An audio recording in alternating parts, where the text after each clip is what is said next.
ole thlir tu te ama sain zawa in chi bai vek ule hai kan shia tho angin youth icon sang ni le som ni pali top 5 Samson lal hun ruat chuan nu pui anei ta a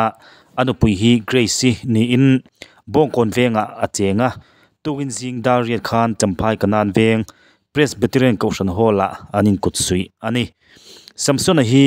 kan shia tho angin youth icon in ti siak na khan athling sang ber ni lo ma seng a osin fang phone nal tak mai hian mi pui a hip em a tran tu le ngai sang tu le du sak tu po adong nuala thilpek po adong na sa hle ni ti chuanin Samson hi tun thleng hianin zai tura somna po adong tam ber pol te zinga mi ani nge ani Samsona kan lompui tak meu ani ti chuanin Samson hi anin neina biakina anin neina champhai Presbyterian champhai kanan veng Presbyterian Caution Hall a anin kutsuina video kan da chuak dona atop thlengin lo thlir tho don nia anu puipo mel thakop maya pathian mal somna te dong chawin fanau mal tlon choya kumkhua aleng dun turin tu sakna sang berber kan hlan ani ole Samson te anin neina video chu eponi sela tuna ilo thlir ho photang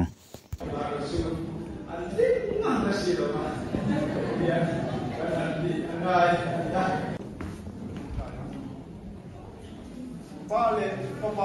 Rabin Chuan, Vengin,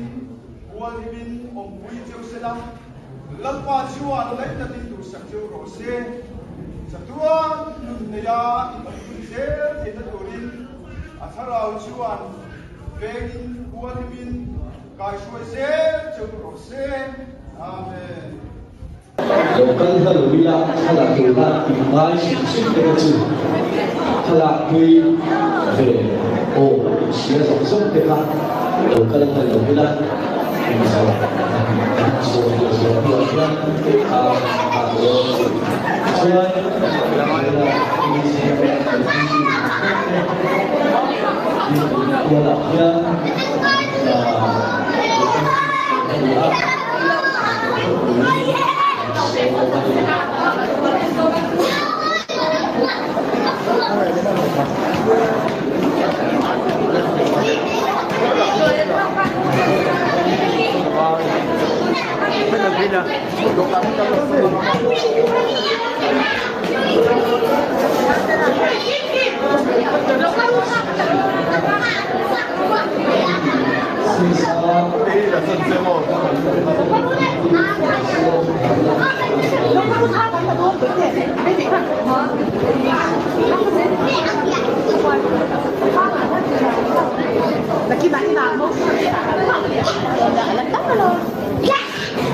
President Pain,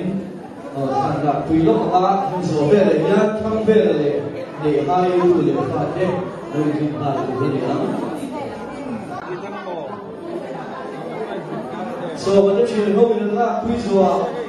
that she had to the party, following the party ready.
Kalome.